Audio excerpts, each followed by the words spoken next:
So welcome to our lecture series. We have a guest today, a guest speaker, as you know, Jason Butler, who is a seasoned financial professional. He built a business, a wealth management business, which he sold in 2015. He's going to tell us about that. And now he is in education, but he's got a few other aspects about wealth management. He wrote a few books, one of the books that we're using, and he's going to tell us about his career and then about wealth management. Over to Jason. Great, thank you. Right, well, I can promise you I'm not going to bore you, but you will be the judge of that. I think first of all what we'll do is I'll just give you a potted history of what I've done and why. I'll also share with you some of the things I've learned about money, because that I think is really at the end of the day the crux of it all. And I'll also give you some ideas of where I think the opportunities might be in the future. Not predicting, not trying to make out my futurologist. You're all highly intelligent people, can work out your own thing. But one of the big takeaways is that if you believe that you know it all, if you believe that you've got all the answers, and if you believe you're better than everyone else, you are destined to fail. And the story I always like to tell is, I don't know if you know, but the discovery of DNA, the DNA sequencing, there was a lady in France, I can't remember her name, she was the world leader in DNA. But she spoke to nobody, she went nowhere, and she would share nothing with anyone. And there were two other English guys who were also trying to find out the story of DNA. And they spoke to everyone and anyone, and they would listen to everyone and anyone and read everything. And the interesting thing was that because they were so open to learning, and they also didn't believe they knew all the answers, and they were prepared to have lots of different perspectives, they actually were the ones that actually did pioneer the DNA sequence before the world-leading French lady. So the point I'm saying here is that sharing what you know, but being prepared to learn new stuff, is an absolute essential skill. No matter how much you learn, how much you earn, or how much you think you know, you can always learn more. So I read 2 books a week. Another little takeaway there is that, you know, to be great at anything, you've got to be a reader. And I mean proper books. I mean, you need to read books that enrich you and also change your own thoughts about things. So I'm always reading all the time, and that helps me develop my own thinking. But also, I'm also speaking and meeting lots of people. So let's just tell you a little bit about my background. I was born in '69, and I was brought up by a single parent mother and my 2 elder brothers in a tiny 2-up, 2-down terrace house in southeast London, Eltham, if anyone knows it. Anyone heard of Eltham, southeast London? To say we were poor was an underestimate. I mean, my mum literally had 3 jobs, and she didn't know about claiming state benefits, and even if she did, she probably wouldn't bother. So I remember my earliest memories were on a Friday, when we heard a knock on the door about 6 o'clock in the evening. My mum said, "Quick, let's hide and make out we're not in." Because it was the debt collector coming to get the money for all the money that my mum had borrowed over the last year or so, just to get by. So I know what it's like to not have any money. I know what it's like to be anxious and worried about funds. I know what it's like for people to feel that they've got no chance, no thing. And here's the thing. Those early images of mine, those early experiences, they really, really had an effect on me, because I became very anxious about money. I thought that there was never going to be enough, that the world wasn't abundant, that there was scarcity.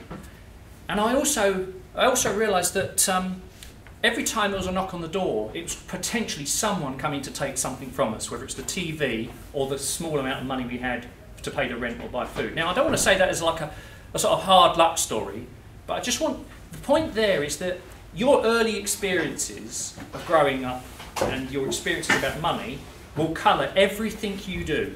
They will colour the way you think about money and situations, careers, and everyday decisions that you have. So 50% of our happiness is our genes and our personality, okay? That's hardwired. And 50% is the decisions we make about our work, our friends, and our lifestyle. And most of that is about how we spend money and how we spend our time.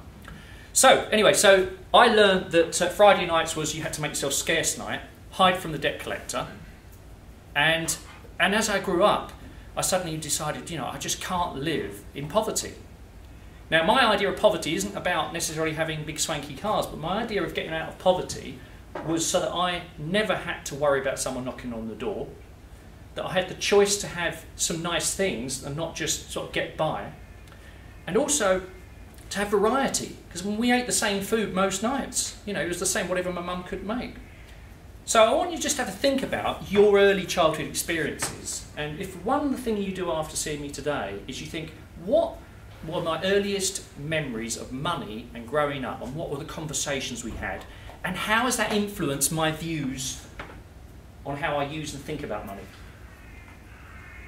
So, moving forward, I went to a very tough state comprehensive, really tough. I mean, for 1970s and 80s, if you could get out there without having fights and just get out without going to prison, that was the kind of school I went to.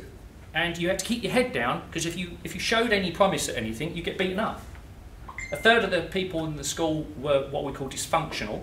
I mean, they were like, should have been in special schools, but this was at a time when they could just get away with just pushing them into any school. And I didn't really enjoy school, really. But what I did do is manage to get out in one piece. And so when I left school with no qualifications whatsoever. I did every worst possible job you can imagine. Van driving, cleaning toilets, working in pubs, serving people at tables, working in storage units, you know, all dead-end jobs. But here's an interesting thing. Every job I did with enormous enthusiasm. So in other words, this is another little takeaway, is even if you're doing a mundane job, even if it's on the route to something better, if you do it with pride and enthusiasm, do you know what? Two things happen. You win every day, regardless of how much you're earning, because you're doing the best, you have pride in what you're doing, and people notice that you're capable. So regardless of where you've come from and what you've achieved already, people start saying, this person's a winner. This is person. When I was working in pubs, people would say, we want Jason on tonight because he's worth 3 members of staff. And they would give me 20-30% bonuses and extras. So anyway, I bumbled around doing all these different jobs. It was a complete fluke. I ended up, this was in the late 1980s, 1990. In the UK at that time, they just brought financial services regulation in. And at that time, they were just sort of working out, going from being the Wild West to being regulated and actually doing people, you know, making sure people aren't being ripped off. So it was very early days. And at that stage, there used to be companies that would hire people in on no money. You were self-employed, and you had to sell people life assurance policies. Okay? Now, I knew nothing about this, but I thought, well, it's got to be better than working in restaurants and cleaning toilets and stuff. At least I'll keep my hands, you know, won't get my hands dirty. So I thought, well, I'll do that for a couple of months just to get some money together, and then perhaps I'll go, you know, go abroad or something. So I got recruited into this what you would now know as like a boiler room type sales outfit. It wasn't selling people crap investments, it was just selling life assurance. So you had to find the people, you had to convince them that they needed something, and you had to sign them up for something they didn't even know they needed in the first place. Right? That's the ultimate hard sell. And we had to find all our own customers. So my job consisted of, I thought, well, there's got to be an easy way of doing this. I thought, well, I'll tell you what I'm going to do. I'm going to look at old editions of the newspaper in the job ads from 6 to 9 months ago. Write down the position, ring up and find out who's taking it over, and then pitch them.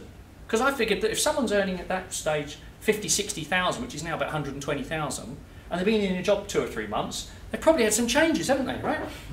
And they'd probably be open to a conversation. So what I did was this big, long, great big room, and I just did this, no one else did it, and I just would ring people up and say, oh, well, I understand you've taken over as the finance director.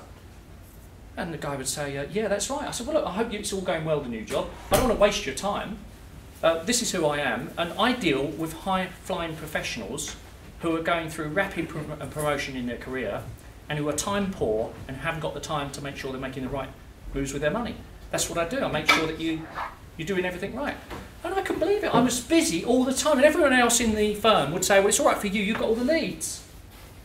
And I thought, what do you mean all right for me? I've got the leads because I did the research, I worked hard, and I was smart. So that's another little takeaway, is that activity, planned, careful activity, where you really focus on the end result and you're smart about it, will get you results. And it doesn't matter if we're now in the digital age versus then when we were not in the digital age. It's the same principle. You have to work harder than everyone else, and you have to work smart. So anyway, I did this for a bit, and after about 3 or 4 months, I started earning like money. People would, yes, I need some life assurance, and yes, and Oh, and by the way, do you do investments? Oh, and I need a mortgage and stuff like that. So I started getting really busy.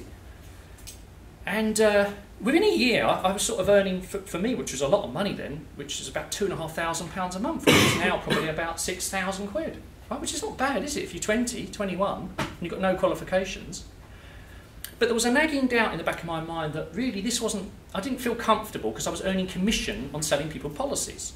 Now, there wasn't anything inherently wrong with that if that was what they needed and that was the way things were, but I didn't feel that I was approaching people with like, here's a load of bricks and here's a load of tiles and here's a load of wood, rather than saying, what kind of house do you want to live in? Let's do a plan and work out what materials you need. So I started, without realising it, wanting to move to a position of doing proper strategic financial planning for people, which means starting with the end in mind, and then work back from that. But I didn't have any great, I had no training, no qualifications at all, other than finding people. I thought, well, there's got to be a better way. So another little takeaway. Just because everyone else is doing it this way, if you don't feel it's the right way, and it's not sustainable, and it's not where you need to go long term, and you're not delivering massive value, don't follow those people, because they've always done it like that. Do what you think is right. So I started to gradually develop the idea that I needed to be doing strategic planning with people. I needed to charge them probably a fee for that. And I needed to be dealing with solutions that didn't just pay me commission, but that were right for the people. So I gradually, without realising, started to morph into this thing. Then I thought, hang on, I need to take qualifications. I need to be the best I can be. And I had a real big inferiority complex because I'd never had a degree. So I did the classic thing, I overcompensated and I took loads and loads of exams. I mean, I would go to night school to learn about tax, trusts, everything you could imagine I did. I was taking exams before they even asked for them in financial services. Not because someone was telling me, but because I knew it was the right thing to do, to be a professional and to be able to earn the proper money. Now at this stage, I started to earn some quite good money, and this is another little takeaway for you. I earned good money, but I also got great at spending it. Right? Now here's a little takeaway. It does not matter how much you earn in income and how big a hotshot you are, or how great you think you are, if you do spend every penny that comes in, and in some cases more, you are destined to be poor. I'll say that again. If you spend everything you earn and more, you are destined to be poor. And here's the thing, it's called Parkinson's law, that we increase our spending as our earnings go up, right? It's called the L'Oreal effect, because you're worth it. Because you tell yourself a story that I'm worth it, right? Yeah, I'm going to go out for another meal. I'm going to go out with my mates. I'm going to get those shoes. Because you tell yourself stories based on, we said, a childhood and your self-image and what you think other people think you should be doing and acceptance of others, whether you realise it or not, and you get what's called lifestyle creep, and your expenses keep going up and up and up. So one little thing I would say, just a takeaway there, if I had grasped the fact in my early to mid-20s that I needed to live quite frugally and quite prudently and learn to have a really simple life, did not mean I didn't have to have fun, didn't mean I needed to be boring, it just means I need to be wise about what I was spending my money on. When I was 24, I was earning the equivalent of £120,000 in today's money. But bloody hell did I have a life. I was on holidays, I had 3 people coming around my house, one doing my ironing, one doing my cleaning, and one making food for me to put in the freezer. How mad is that? All because I couldn't be bothered. I mean, it was great fun. So anyway, the point was, keep your lifestyle costs under control. Don't let them rise because of what you think others want you to have or what you think you should be having, okay? Just be, and say to yourself, every time you spend a penny, well, not spend a penny because that means a different thing, but every time you spend a pound, say to yourself 2 things. What can I not now do as a result of spending this money? And do I really need this thing that I'm going to spend my money on? I mean, I don't mean on every single last thing, but you know what I mean? Just be more self-aware. And so, for instance, I'm not keen on contactless payment. And the reason I'm not keen is because all the studies show that you've got a 30% chance, you would like to spend 30% more and more spontaneously than if you use cash. Or, another way to deal with it, you can use contactless, but you've got to spend down. So you've got to start with an amount of fun money that you're going to spend each month and spend down to 0. Don't just mingle it all in one account and spend it. And now the banking apps can help you do that. But when I was young, we couldn't do it.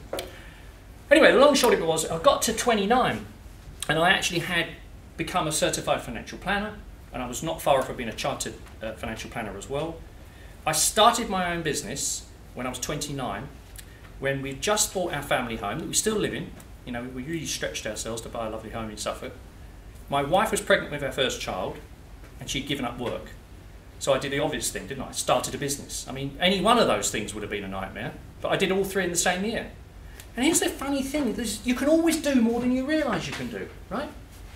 So sometimes going outside your comfort zone, I don't mean in a mad lunatic way, but outside your comfort zone can be such an amazing thing, because you can always do more than you realise. Anyone here into fitness training? Okay? Right, so you know, right, whenever you go and do fitness training, you get into comfort zone, don't you? Right, so we get into comfort zone. I've done fitness training since I was 20. I never did anything at sport at school, hated it. But I knew I had to look after myself physically and mentally. And so I always did fitness training. I'm not saying I'm Mr. Big or anything, or got a big six-pack or anything, but I try to keep myself in good order, and that's really important. Physical and mental health is as important as your ability to earn, spend and save. But here's the analogy, is that when every now and again I get in my comfort zone, I have to change my routine. I have to change when I go, how many reps I'm doing, what combinations I'm doing. Anyone heard of Blaze, which is the new, like the old sort of circuit training class? It's all with music and everything, and they've got a heart monitor on you.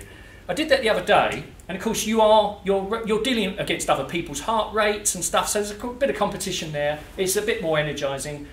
I burn nearly 1,000 calories in 45 minutes. That's a lot, isn't it? But my normal calorie burn, probably from my workout for an hour, would probably be 500 or 600.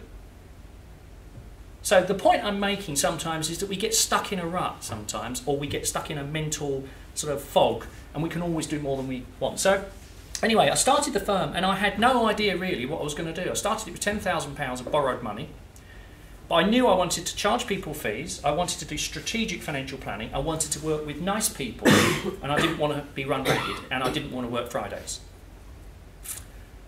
So I started the firm, and for the first 3 years, if you can imagine, I made every possible mistake it is possible to make in business. And in fact, literally, and more, right?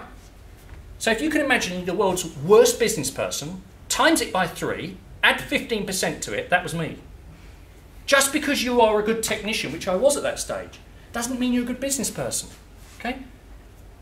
I nearly went bankrupt in 2002. Royal Bank of Scotland were coming to take our computers away. And the only reason they didn't was because they were on hire purchase as well with someone else. That's a true story. We couldn't pay our rent. Honestly, it was just a nightmare. And here's the funny thing, and this is another little takeaway. I managed to tell a story to someone who had lots of money. And the story was the future was fee-based strategic financial planning with families that had quite complex needs, where you started with the beginning and you dealt with a proper job and you charged them a fee. And I'd figured all this out by then, so I'd done the hard work, and I built a brand. And there were two things that happened. I got a mention in the Financial Times, or the front page of their money section, in 2002, and I appeared on BBC Breakfast Telly on a Sunday at 8 in the morning. Those two things, bearing in mind the world was falling apart at this stage, and I told the story to this person who had lots of money, and he said, yeah, I've seen you on telly, and I've seen your article about you. He said, I'd like to buy into your business.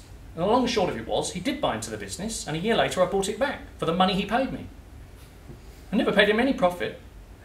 I just said, it's not working out, thanks very much. It was like a bridging loan. It's an absolute true story. And from that moment on, I then decided that I needed to hire brilliant people who were better at all the things that I wasn't good at. So I just focused on the strategic planning, finding the clients and getting them on board. I hired a business manager, I hired a portfolio manager, I hired a head of financial planning, I hired technicians, and over time, over a 15-year period, we built that into a fantastic business. And it's still going to this day. And in fact, it was my management team bought my share off me.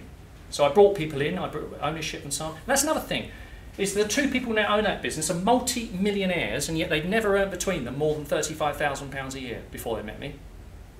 So here's the thing, ownership, or earning ownership in a business, is where you can really seriously get ahead financially. If you're just working for wages, it's okay, there's nothing wrong with that, and as long as you do the right things, you can still build wealth. But having ownership in something does three things. It makes you invested in the outcome. And it makes you feel like it's more than just the wages. And you share the benefits. And I'm really pleased that I've made people rich. I'm really pleased with that. It's no problem for me because the world is abundant. And that's another thing, is I've learned that there's a load of abundance if you can see it. So, 2013, I had a client drop dead at age 48. He came out of the gym. He was worth £26 million. So the money didn't stop him dying, did it? So rich people die, right? So don't let that be your only, your only litmus test. But it really shook me up because at that stage I wasn't that happy. I was still with the same wife, right? I know everyone says you've got to have two to really work out whether it's right or wrong, 2 partners. You've got to go through 1 divorce to make it sort of feel real. I'm choosing not to go down that route. I've got 2 lovely daughters, not perfect, but they are coming out the end of their teenage years, which is nice. Never a crossword. My eldest daughter, who's 2nd year at Durham, she said she sent me a Father's Day card. She said, "Dear Dad, from your financial liability, thanks for funding." So at least she's now starting to realise. Anyway, but I was not happy, and there's some takeaways from this. There was no reason for me not to be happy. I was earning an enormous sum of money a year. I mean, on any level, I couldn't get through the money I was earning, okay? And that's another thing, I'd learned to be quite frugal and quite low-key. So I've lived in the same house, same wife, didn't have a flash car. Yeah, we went on some holidays, but as you can see, I don't spend a lot on clothes. And that was a joke, sorry. But the point was that I wasn't happy and I couldn't put my finger on it. And this is really, really important, the bit I want you to take away from this. I didn't think I had a right to feel unhappy because I was earning an enormous sum of money that anyone in their right mind would think, God, you've hit the jackpot, right? But the reason I was unhappy was threefold.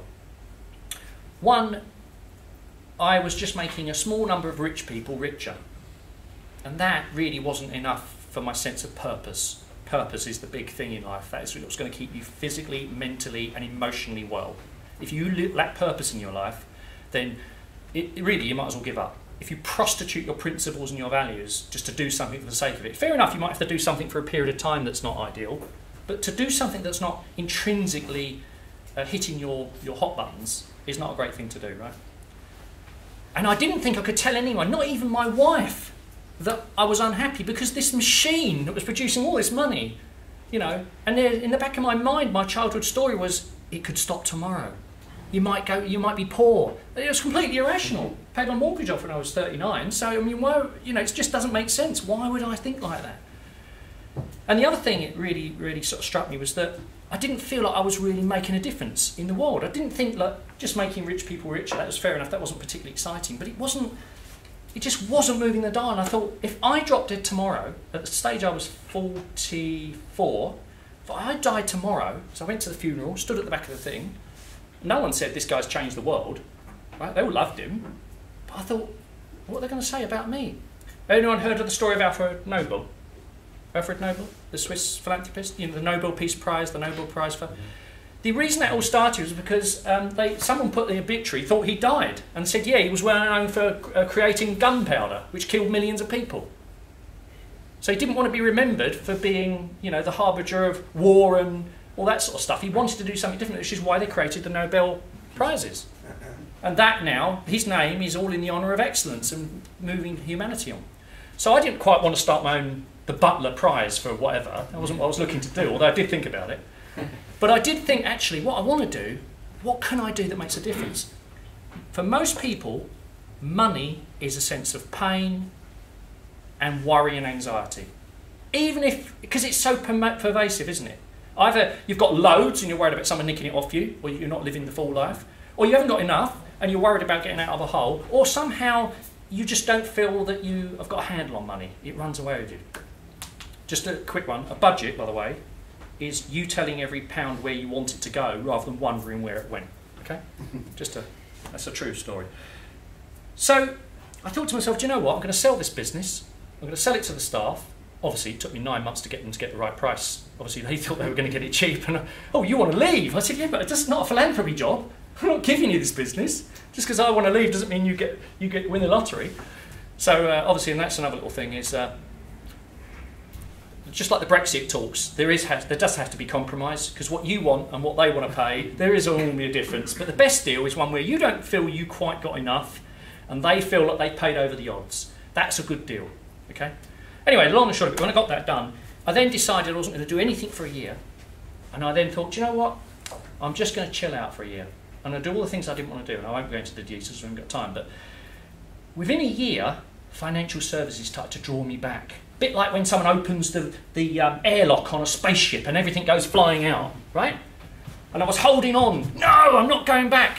But people started asking me to speak. People asked me, could I write some stuff for them? But the Financial Times contacted me and said, look, now you've sold your business, Jason, you've been out a couple of months, would you come and write for us, a regular column?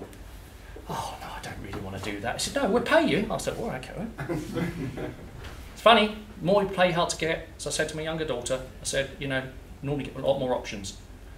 So I started writing this article, and they said, look, you like the emotional, psychological, and behavioural side of money, don't you? I said, yeah. I said, well, why don't you write about that? Because we haven't got anyone who does that. And you're the only person we know who's actually advised clients and actually got qualifications to prove it as well. Because most people who write about finance are journalists or failed investment bankers. They're not actually dealt with real people and aren't properly qualified. So they said, how many people have you interviewed in your career? I said, nearly 1,000. I said, Jesus Christ, just write about that.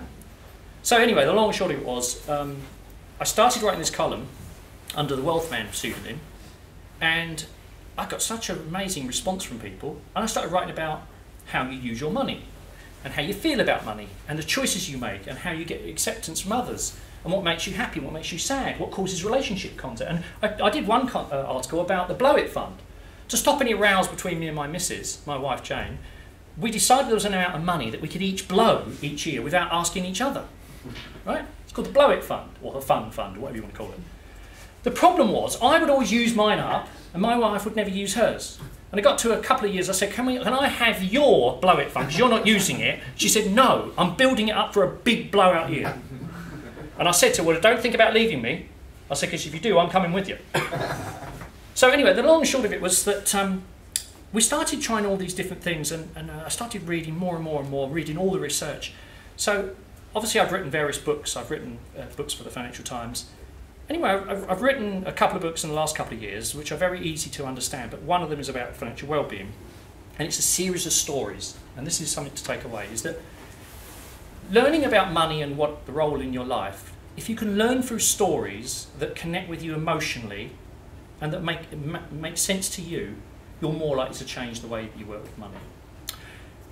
So anyway, that's the potted history, and I'm now head of financial education at a big business that's backed by Legal & General, a fintech startup from 3 years ago. I've invested in 4 other fintech businesses as well, all in different areas, and all of them have got great people, they're solving a real problem, and they're working at scale.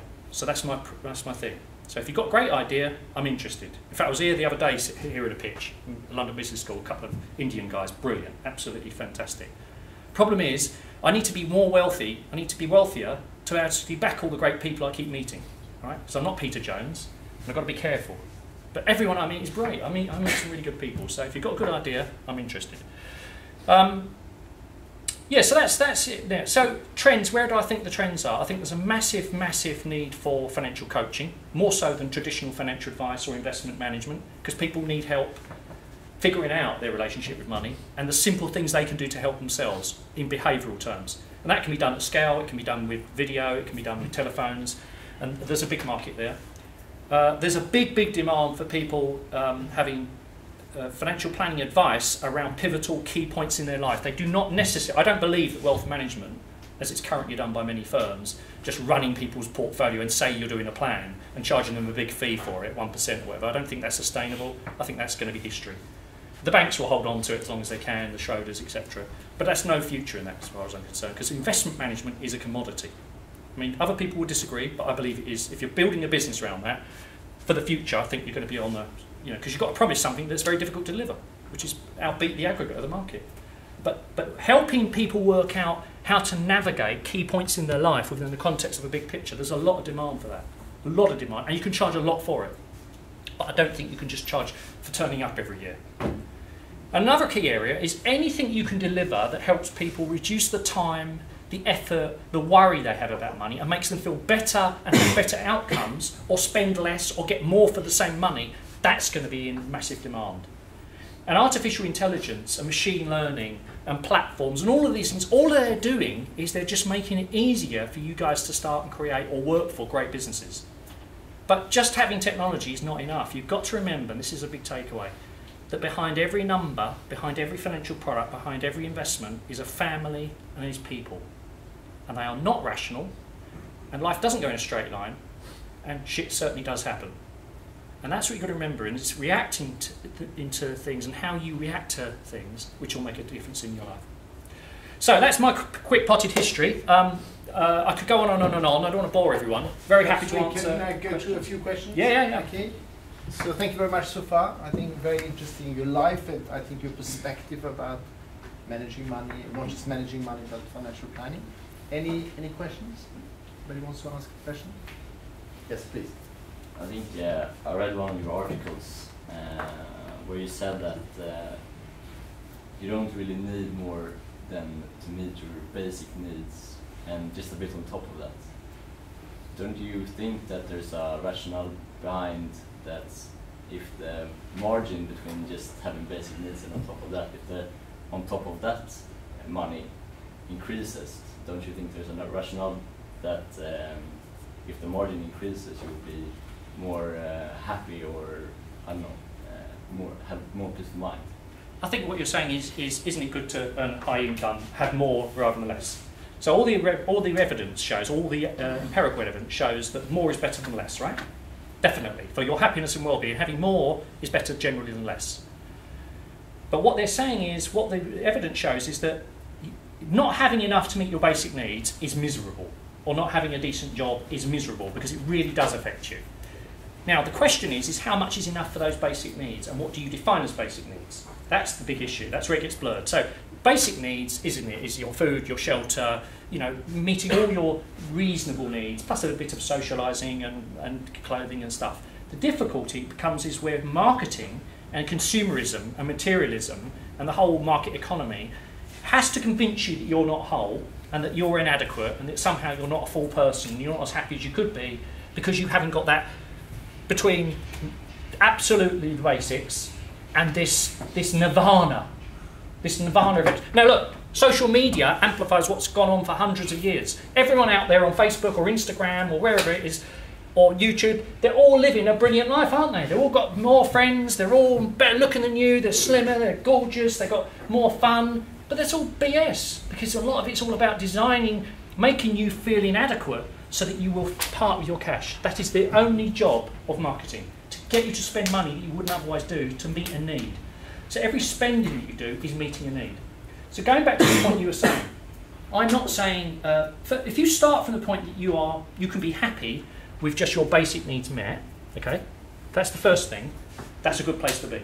Now whatever that means to you will be determined by you, not me, it's your values. Your idea of enough and what makes you happy is your idea. So for me, there are people who earn more than me now, a lot more than me, and a lot more than I was earning before. But I have something that a lot of people don't have. I can choose to be here. I can choose to be on holiday. I can choose to sit and write a book.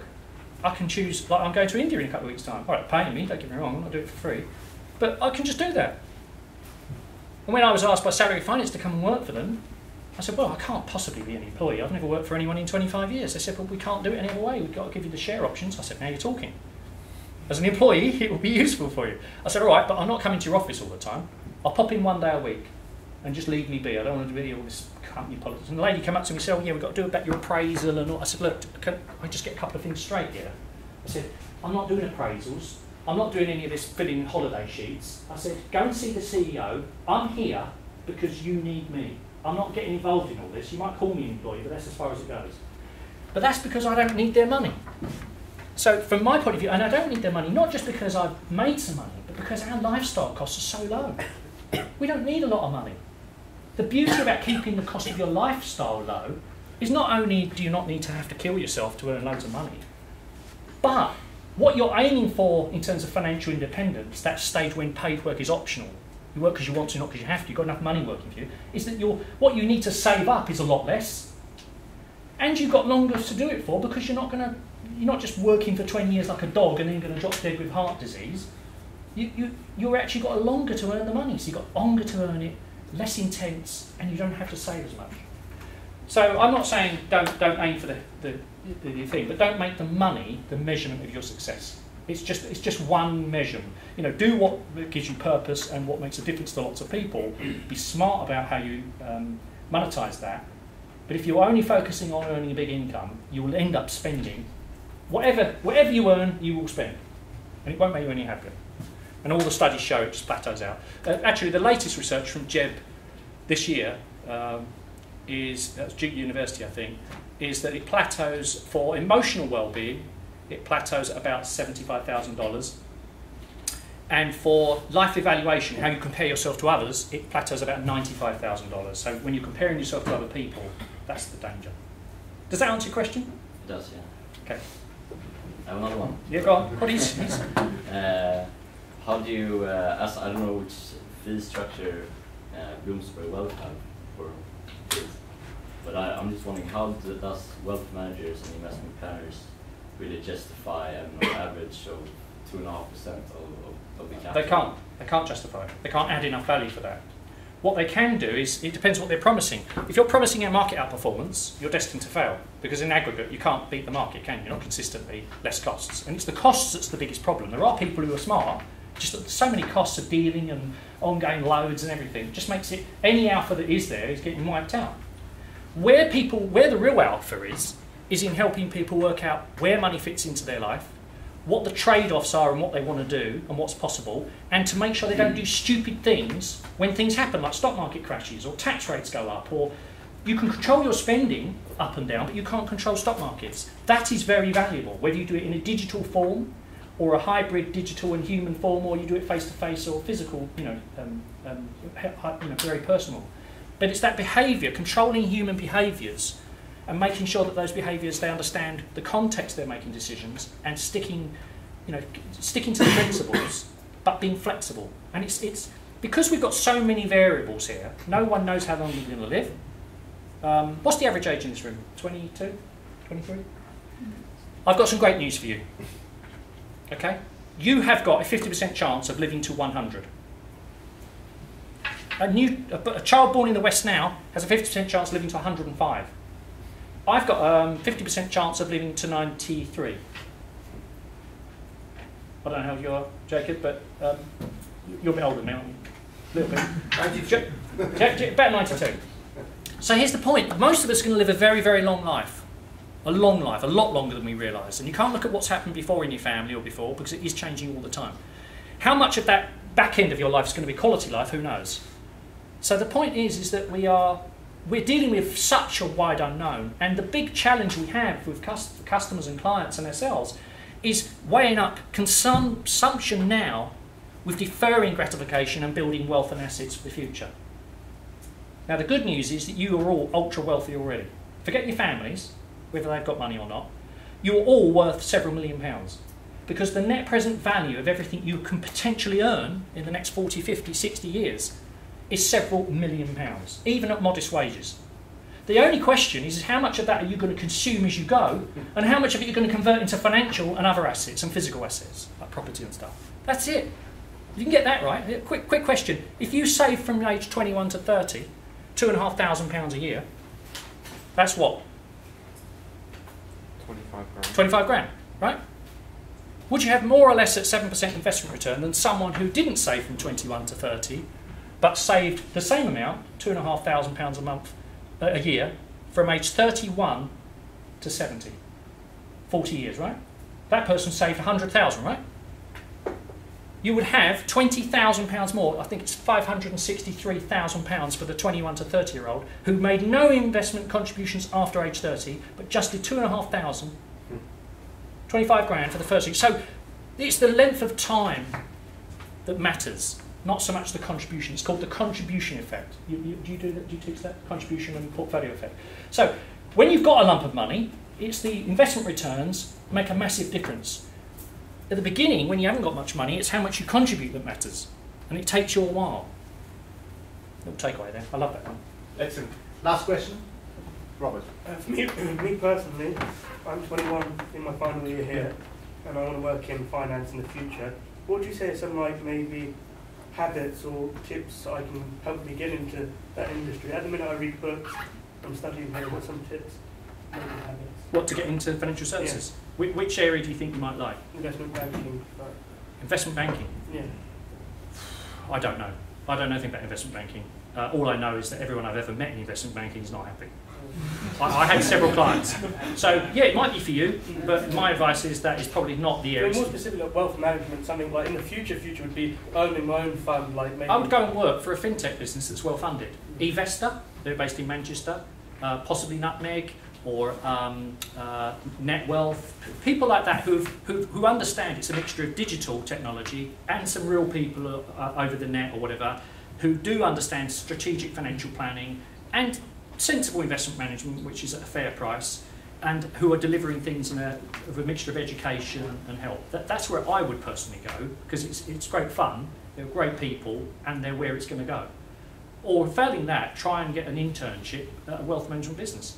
And if any of you want introductions to different firms, I know all the good firms, so feel free to contact me and I'll do what I can to help you, introduce you to people, because they're always looking for bright people.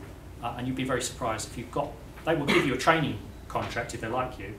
They'll give you a 3-year training contract and they get you through all your FCA exams, because it's that front-end client situation which is where the desperate demand for staff is, not in managing money, which is just a commodity. But don't let that put you off investment banking. Okay, let's wrap up. Jason, thank you so much. Pleasure. I think we learned 3 things. Okay? Number 1 is about education. Okay? And I love that, because we are here, we are education, we're all about education. Number 2, it's about financial planning. And number 3, wealth management is also very much about budget. Okay? And I like your phrase where you said, where does your pound go, rather than looking at where did it go, but rather than managing that. Thank you so much again. Pleasure. Okay, thank you very much. Thank you for coming.